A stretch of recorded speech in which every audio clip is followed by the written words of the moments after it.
Bonjour à tous, bienvenue à cette capsule verte. Aujourd'hui à l'émission, on parle de la fameuse voiture électrique. Tout d'abord, nous allons voir M. Steven Guilbeault, qui est cofondateur et directeur principal d'Équiterre, pour voir ce qu'il pense du transport électrique. Allons-y à l'instant. Un des graves problèmes par rapport au changement climatique, c'est notre utilisation de pétrole. Comment est-ce qu'on utilise moins de pétrole? Bien, au Québec, on est gâté parce qu'on a beaucoup d'énergie renouvelable. On a de l'hydroélectricité, on a de l'éolien. Alors, qu'est-ce qu'on fait? Bien, nous, c'est beaucoup les transports. Ailleurs dans le monde, on utilise le pétrole pour produire de l'électricité, ce qui n'est pas notre cas ici. On utilise aussi du charbon. Il y a plusieurs de nos voisins qui en utilisent encore. L'Ontario a éliminé la production d'électricité à partir du charbon. Ils ont fait ça en à peu près une décennie et c'était plus de 30% de leur production électrique. On a, au Nouveau-Brunswick, on utilise encore du pétrole pour faire de l'électricité, Nouvelle-Écosse. Alors, mais ces provinces-là commencent à se dire aussi, bon, bien, il faut changer nos façons de faire. Un des grands défis, évidemment, au niveau du pétrole, c'est le transport. Alors, qu'est-ce qu'on fait dans les transports? Bien, il n'y a pas une solution pour tout le monde. Hein. Si vous êtes dans un grand centre urbain, bien, c'est sûr qu'il faut investir de plus en plus dans les transports collectifs.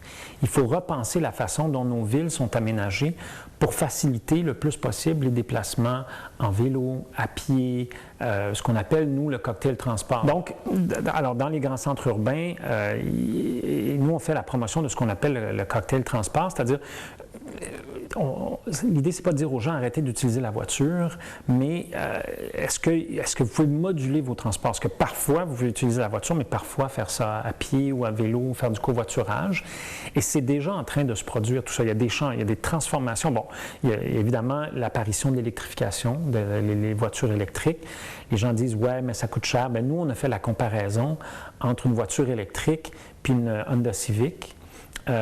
Puis en 3 ans, la voiture électrique vous coûte moins cher que la Honda Civic, avec les économies que vous faites sur l'essence.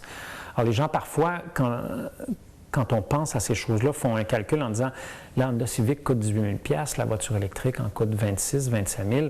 Ah, bien, la Honda Civic coûte bien moins cher, sans penser au coût d'utilisation. Ma voiture à essence, elle va me coûter 2 000 $ d'essence par année.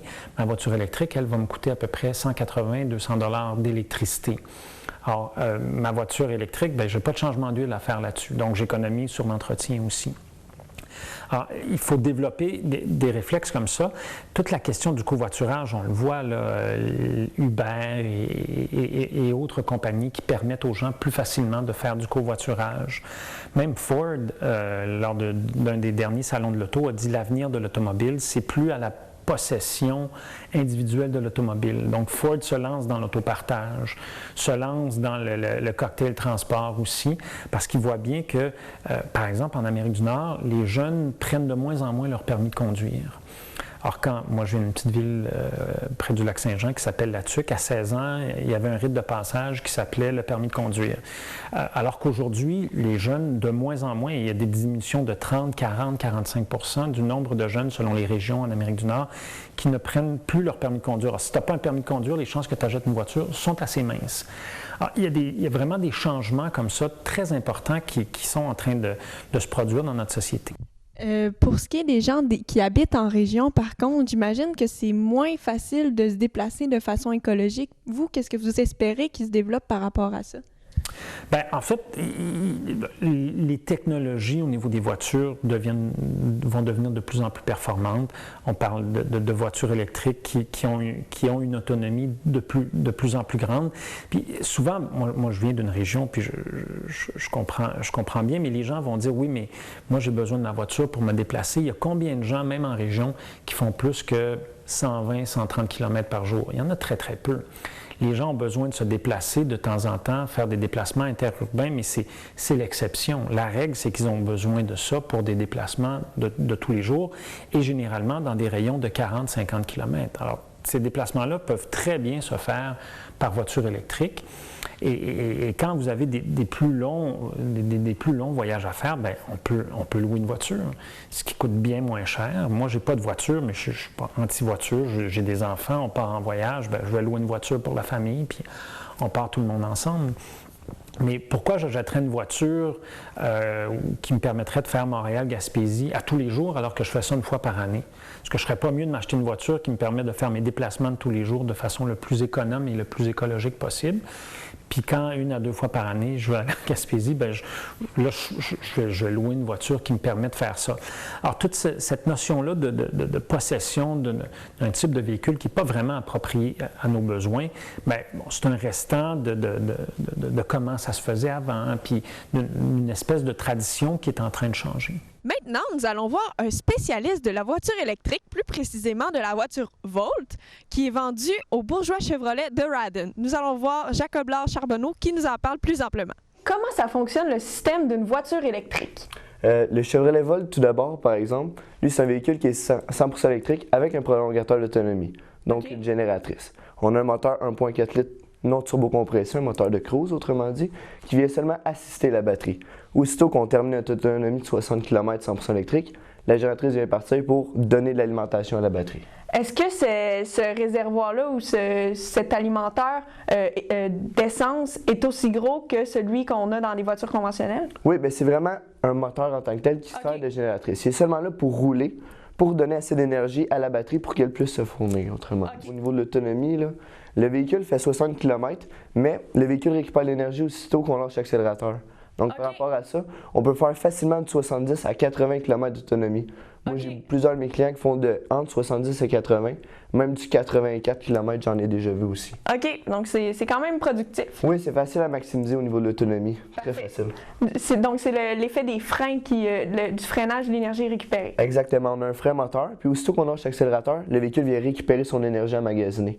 Donc, on n'utilise pas nos vrais freins, autrement dit, puis on vient récupérer de l'énergie à chaque fois pour maximiser notre autonomie. OK. Puis, pourquoi la Volt et certaines voitures électriques qui font à peu près 60 km ou 70 d'autonomie seulement électrique, et il y a la Tesla qui en fait 400. Est-ce que c'est une question de coût de production? Bien, on s'entend qu'il y a une bonne différence de prix entre le modèle Tesla et le Volt. Le Volt, c'est un véhicule qui commence à 40 095 et le Tesla, je pense qu'on commence aux alentours de 80 000 si je ne me trompe pas. Donc, c'est sûr, c'est le double du prix. Donc, c'est par rapport à ça non plus, le Tesla, lui, il n'a pas de génératrice, par exemple. Donc, si on finit notre 400 km, bien là, il faut se rebrancher. Tandis que le Volt, bien là, on peut maximiser. On peut remettre de l'essence, puis monter, faire le kilométrage qu'on veut selon nos besoins. OK. Puis, comment ça s'effectue la recharge d'une voiture électrique? Est-ce qu'on peut avoir une prise à la maison? Combien ça coûte? Oui, bien, il y a une prise. Le véhicule avec une prise 110 qu'on peut brancher dans le mur directement, quand tous les domiciles. Sinon, Bourgeois Chevrolet nous donne un rabais de 300 $ sur le prix de l'auto si vous achetez une borne 240 sur le site de Rouler électrique. Une prise 240, ça marche directement dans une prise de soudeuse. Vous branchez ça dans le mur, vous branchez encore le véhicule, puis ça va venir charger en 4 à 6 heures. À la place de 8 à 10 heures pour un 110. Fait qu'on va couper de moitié. Mais j'avais vu sur certains sites internet que ça pouvait durer de 12 à 24 heures une recharge pour une voiture. Par rapport à ça, le Volt sur le 110, en moyenne, c'est de 8 à 12 heures. Dans le pire des cas, 12 heures. Sinon, on peut toujours venir ajouter aussi notre taux d'ampérage sur le véhicule pour régresser le temps de chargement. OK. Fait que dans le fond, j'imagine que ce temps de chargement-là qu'il disait, c'était sûrement pour des voitures qui font plus de kilométrage à l'électrique? Oui, surtout sur un 110 volts. Là, ça va prendre beaucoup de temps, surtout si on a un véhicule qui a un 400 km d'autonomie comme le Tesla. Ça va vraiment être long. Ça va coûter à peu près combien pour une personne qui veut recharger entièrement son véhicule? Environ 70 sous. Avec le prix du kilowattage, on l'a calculé. Un chargement complet sur un Volt est 70 sous. Sur un Spark EV, on va aller un petit peu moins de 2 $ parce que c'est un véhicule qui a 160 km d'autonomie.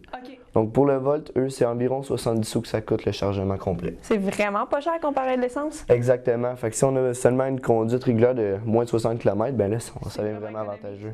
Puis, est-ce qu'il y a beaucoup de postes de recharge au Québec présentement? Je m'étais informé, il y en a 575 bornes de chargement disponibles au Québec. Est-ce que c'est dans des magasins ou c'est public? C'est quoi? Il y a magasins, souvent aussi, il y a beaucoup de villes de plus en plus qui installent des bornes de ville.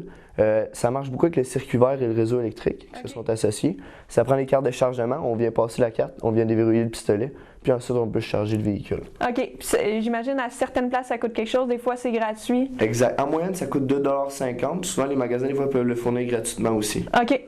Puis, est-ce que vous avez des partenariats spéciaux pour installer des bornes de recharge parce que c'est un avantage pour vous que les gens puissent se charger plus facilement? Oui, bien nous, c'est sûr qu'on est affilié aussi un petit peu avec Rouler électrique par rapport à ce qu'on donne un rabais sur le prix de la borne. OK. Pour un petit peu aussi aider parce que nous, c'est la borne Heavy Duty qu'on promouvoit beaucoup. C'est un produit québécois, donc on essaie de l'encourager. C'est encourager local beaucoup.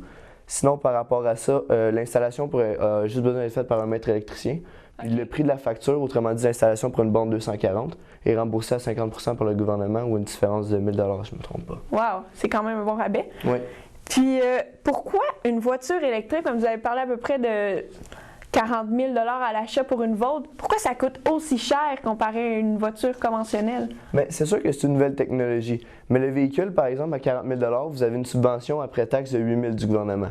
Donc, on ajoute les taxes au prix du véhicule de 40 000 $, puis on retire 8 000. OK. Ça, c'est sans les escomptes manufacturiers plus du concessionnaire aussi. Donc, c'est sûr que dans ces entours-là, le véhicule peut revenir souvent dans les entours de 36 000.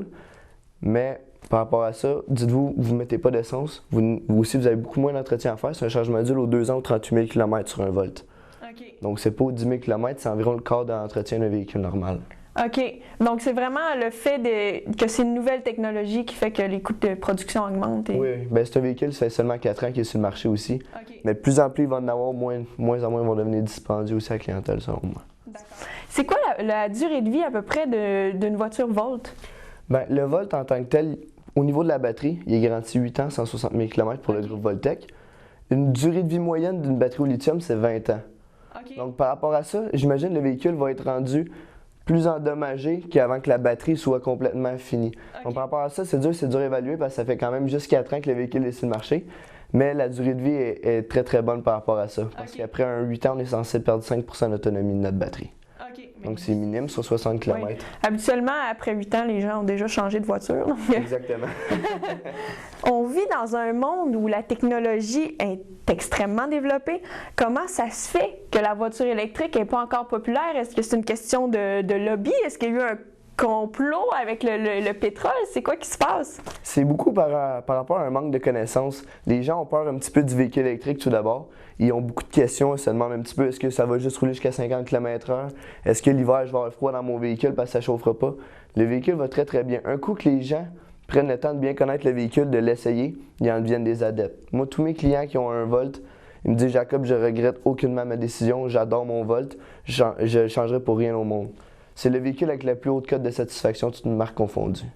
Wow! Donc, vraiment, c'est une méconnaissance qu'il y a par rapport. Vraiment, parce que les gens, aussitôt qu'ils se mettent à connaître le produit, l'essayer, puis faire leur propre test aussi, quand ils voient qu'ils peuvent faire même plus qu'un 60 km, ils se rendent compte à quel point c'est un produit qui est bien fait.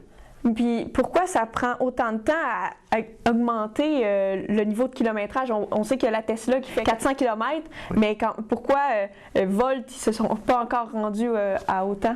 Je pense que c'est au niveau d'une conduite régulière, c'est une sécurité d'avoir aussi une génératrice dans un véhicule comme ça. Comme le 2016, je vais avoir 80 km d'autonomie, plus encore une fois une génératrice.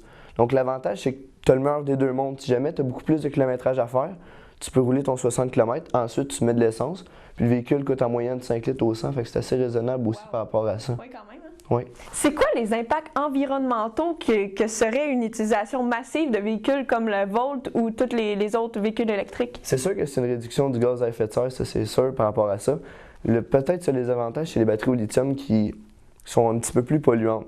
Mais leur durée de vie est assez longue, qui peuvent même être récupérées. Je ne me trompe pas, Tesla a même inventé une sorte de batterie qu'on accroche au mur qui vient aussi aider à la maison directement pour sauver de l'énergie. Ça, c'est un supercharger qui appelé, je me trompe pas.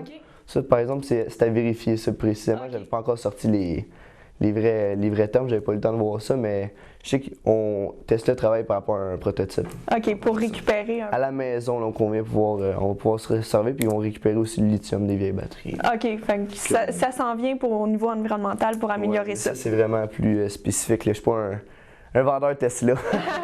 Parfait. Est-ce que vous pouvez comparer la voiture Volt à d'autres modèles de voitures électriques? Auparavant, il y avait le Fisker Karma, qui était une voiture, par exemple, plus dispendieuse en tout, même prix de la Tesla, 100 000 $. Mais le Fisker Karma n'avait pas vraiment frappé le marché. C'est une voiture qui était assez dispendieuse, encore une fois, manque de connaissances. Okay. Fait que le marché était beaucoup plus petit. On s'entend que les gens qui sont prêts à débourser 100 000 $, il y en a moins que des gens qui sont prêts à aller débourser un 40 000 $. Donc, c'est sûr que par rapport à ça, c'était le seul comparable, qu'on avait une autonomie électrique plus une génératrice, un prolongateur d'autonomie. Mais sinon, il n'y a pas d'autres comparable près de ça. OK, donc la Volt, elle se est mise distingue à pas mal. part. Puis, pouvez-vous comparer, dans le fond, les autres voitures électriques entre elles, peut-être, un peu, Oui. même si vous n'êtes pas plus familier? Nous, on a notre Spark EV qui fait 160 km, qui est un bon comparable avec le Nissan Leaf aussi. OK. Aussi, il y a le Mitsubishi Miev, lui, qui fait 130 km d'autonomie.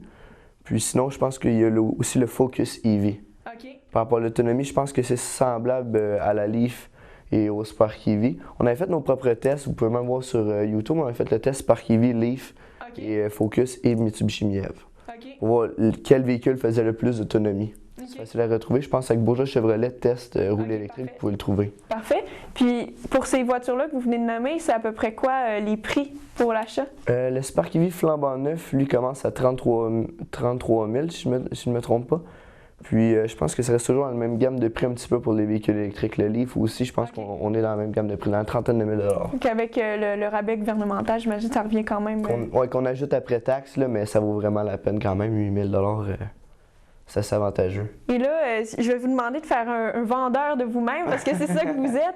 Si quelqu'un arrive au Bourgeois Chevrolet puis il veut acheter une voiture électrique, qu'est-ce que vous lui dites pour l'encourager puis lui dire que ça va être plus économique pour lui? Bien, premièrement, nous, chez Bourgeois Chevrolet, vu qu'on a un assez large inventaire, on peut se permettre de faire des essais routiers prolongés pour les clients. Parfois, passer un vol usager de 2-3 jours. Ça, c'est vraiment ce qui va aider aux clients à voir la différence. Parce qu'un véhicule électrique, c'est pas en faisant un essai de 5-10 minutes qu'on voit la différence vraiment. C'est en allant à la maison, en le branchant, le laisser recharger toute la nuit en le branchant au travail. C'est ça que les gens se rendent compte que c'est un beau produit. Aussi, qu'ils viennent vraiment jouer avec le bras de vitesse parce qu'on a un mode low qui fait une récupération, comme j'avais parlé, quand on lâche l'accélérateur. Donc, le mode low, on a une récupération plus agressive. Puis c'est là qu'on vient encore faire de 70-80 km d'autonomie. Donc, c'est vraiment une question de conduite puis de faire ses propres tests. OK. Un coup que le client le laissait, puis il va le brancher à la maison, il se rend compte que c'est vraiment c'est un monde à part complètement. Puis au niveau monétaire, ça prend combien de temps à rentabiliser sa voiture électrique parce qu'on s'entend que c'est plus cher à l'achat qu'une voiture à essence? Bien, par rapport à ça, si on calcule les gens qui se payent une voiture environ 300 $ par mois, qui vont mettre un 50 $ d'essence par semaine, le vol va vous en coûter environ 460 $ présentement par mois sur 7 ans.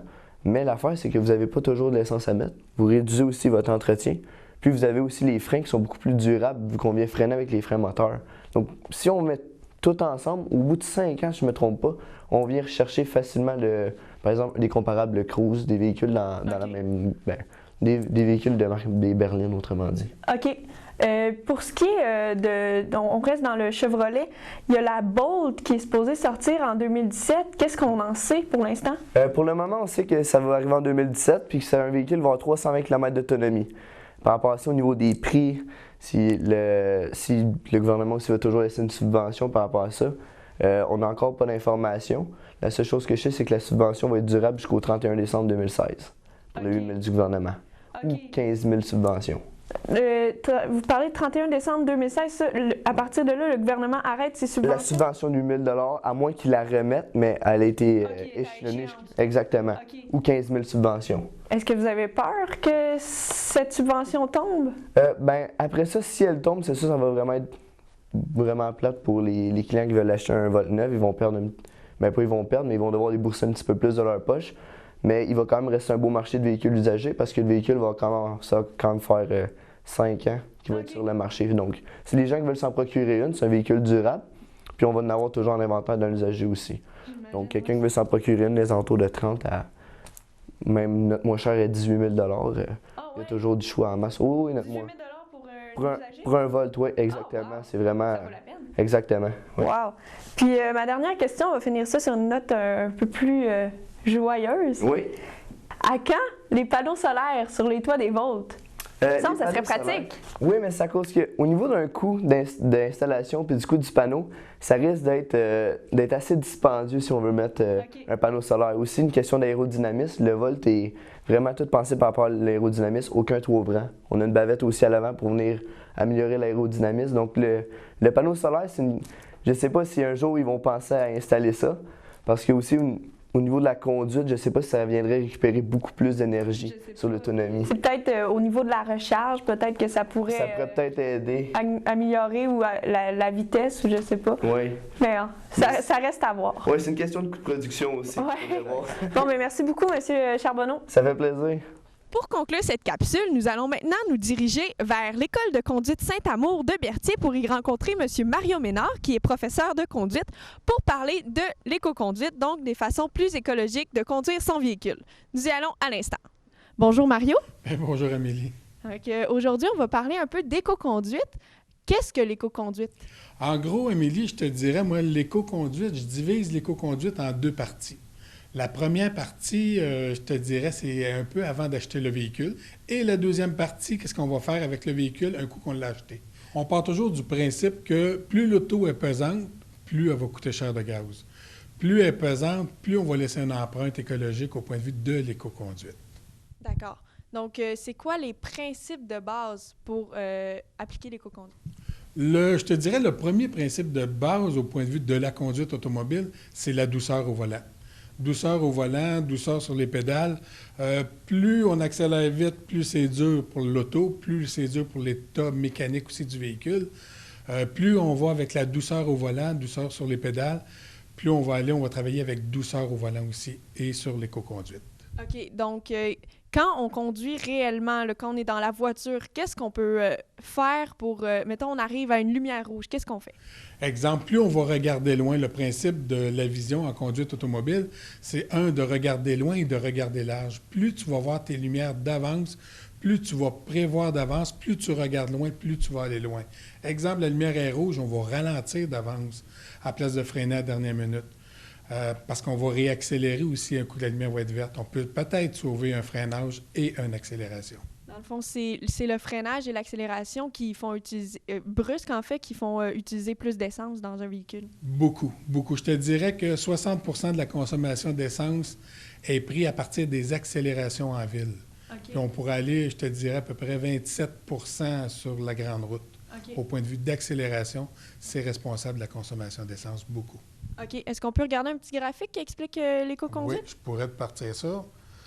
On y va au point de vue de l'auto rouge. On est dans l'auto rouge. OK, on part du point A, on s'en va au point B, qui, au point B, a un stop. Entre l'arrêt stop et l'auto rouge, notre départ, on a une lumière rouge. Exemple, on part, on est en accélération, on s'en va, on voit que la lumière est rouge, on commence à ralentir et on freine. On est arrêté, la lumière tombe verte, on redécolle, on a accéléré. On s'en va plus loin, on regarde notre arrêt stop et on le voit et on commence à ralentir et on va freiner au stop. Si on part du principe de l'éco-conduite, je te dirais que le point A, qui est l'auto rouge, on a éliminé les accélérations puis les décélérations aussi. On part de l'auto rouge, on a accéléré avec moins d'intensité. On a été peut-être un peu moins vite aussi. On a vu la lumière rouge, on a ralenti d'avance. La ligne verte nous dit qu'on a été moins vite en accélération. On a ralenti.